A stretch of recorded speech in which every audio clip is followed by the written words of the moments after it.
Prof, great to have you join us. How important is this speech we're anticipating for Dr. Bawumia? Thank you so much to you, Evans, and to your listeners. I think it's very important because we now believe that moving towards 2024 and beyond, I think this debate even started as far back as 2008, that candidates will need to tell Ghanaians what they want to do for them or what they seek to do for them. Not just say it, but support it with a lot of evidence. So it is a very important speech for him to be able to tell us his vision and the policies that he has for the Ghanaian people. But this is also an opportunity for him to cut his umbilical cord from the MPP administration and to establish his independence and his legacy as a candidate. But this is also an opportunity for him to prove his credibility, because a lot of Ghanaians believe that a lot of things were said by him and his party in the run-up to the 2016 elections, which has not been done. So whatever he is going to say is just a repetition of what was said and wasn't done.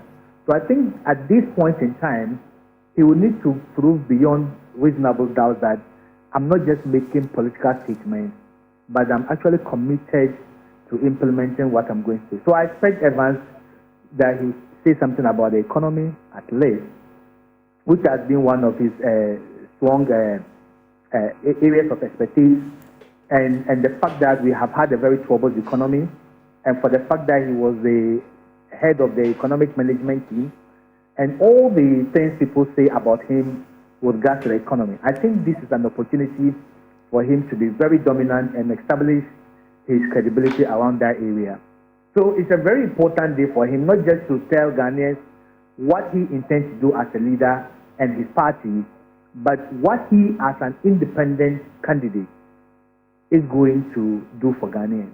And you make the point about independent candidate. You don't mean it in the context of him running as an independent candidate like Alan Chamante. What you mean is showing that he's his own man and that he can really come out of the shadow of his boss, somebody he served since 2008.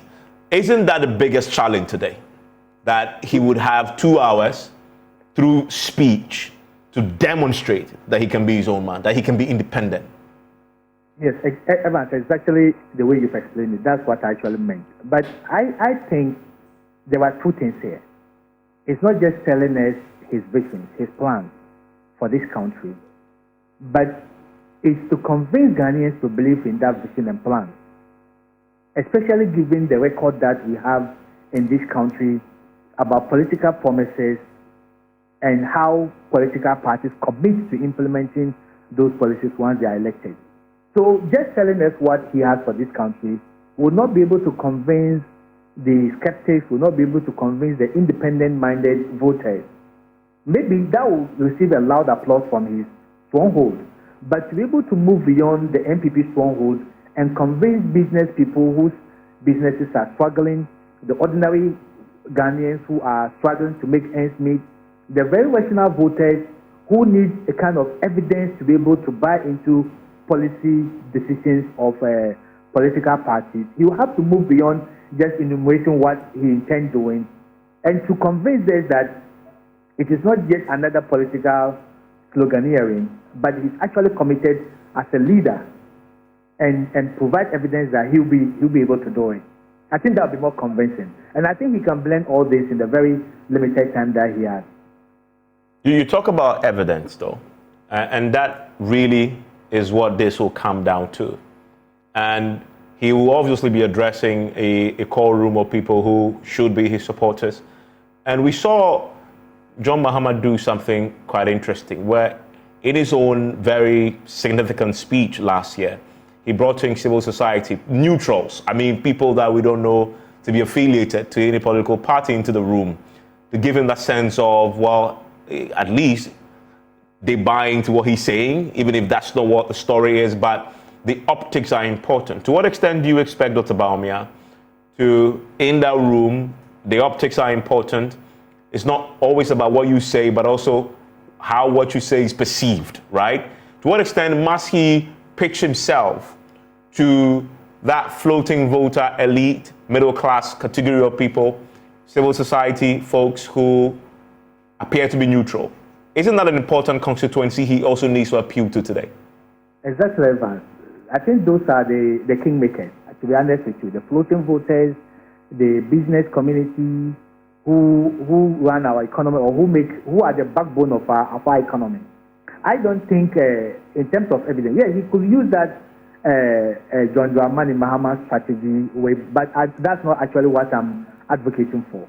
I think when I refer to evidence, it has to be backed by proving maybe statistics or a reliable source. So, for example, if we say that we have inherited a very weak economy, there should be either World Bank statistics or Ghana Minister of Finance, those things to support the broken economy that is inherited, and efforts that you have made to able to make it work with statistics, verifiable statistics.